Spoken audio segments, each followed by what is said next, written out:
friends, welcome back to a new League of Legends tutorial. In this video, I will be covering minion wave management. Hopefully by the end of this guide, you will have a better understanding of how minion waves act and how to control minion waves to your advantage, which will overall help you become a better League player.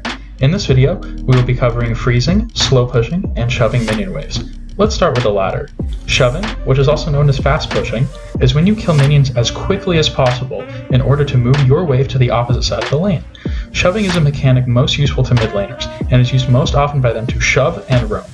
This is a great skill for laners that can outclear their opponents, as it allows them to freely roam to another lane while the opposing laner has to spend more time farming. If the enemy leaves, they miss out on farm that you already got. If they stay in farm, the enemy misses out on an opportunity to roam, which results in a lose-lose situation for the enemy laner. Even though this is useful for mid laners to roam to side lanes, bot laners and top laners that are ahead in lane can use this skill to spread their advantages to the rest of the map.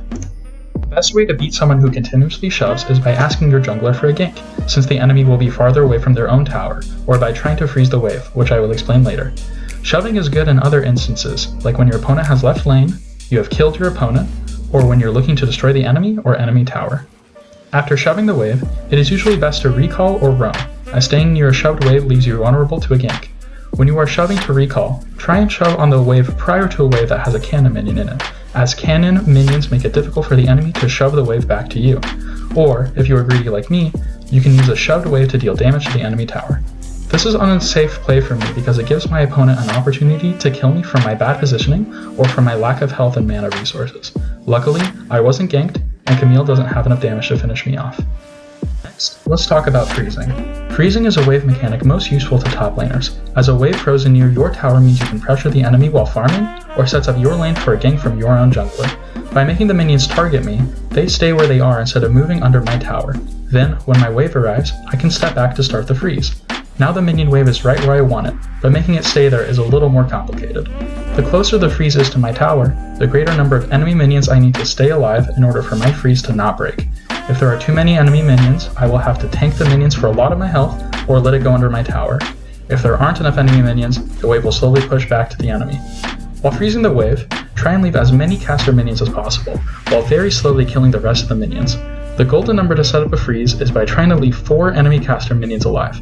Because I didn't leave enough enemy minions alive here, the wave will actually begin to push back to my opponent. Freezing is really useful for you when you need a gank free to advance in your lane, or when you are powerful enough to walk past the wave and harass your enemy off of farming. As I mentioned earlier, you can counter a fast push with a freeze, and the freeze can be countered by your enemy roaming.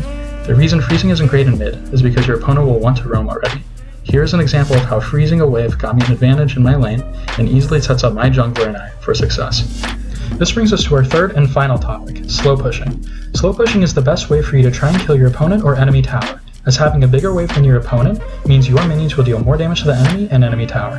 To try and set up a slow push, try only last hitting minions and not touching the wave besides that. No other autos, no other abilities. If your opponent doesn't notice what you're doing, your wave will slowly become bigger and bigger.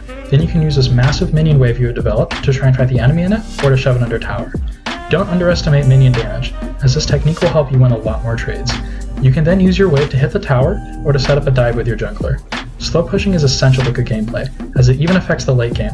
By only killing 1 or 2 minions in a minion wave, your slightly bigger wave will build and push to your opponent's side of the map, making it easier to split push and take towers in the late game. If you have noticed a pattern in this video, there is a strong relationship between leaving lane, freezing, and shoving the wave. When the enemy leaves lane, shove. When the enemy shoves, freeze the wave. And when the enemy freezes, leave your lane or roam. This is a very good pattern to remember for every laning phase, and will help you be more successful in your games. Even though this one was a little longer than my previous guides, we still managed to make it in under 5 minutes. But I'm still trying to keep this video short, so that I can deliver much more information in as little time as possible. Here's some Darius doing Darius things for the rest of the vid. But for today, I hope you enjoyed this League of Legends tutorial, and I hope that by teaching each other, we can all become better at this very difficult game. Thank you so much for watching, and have a nice day.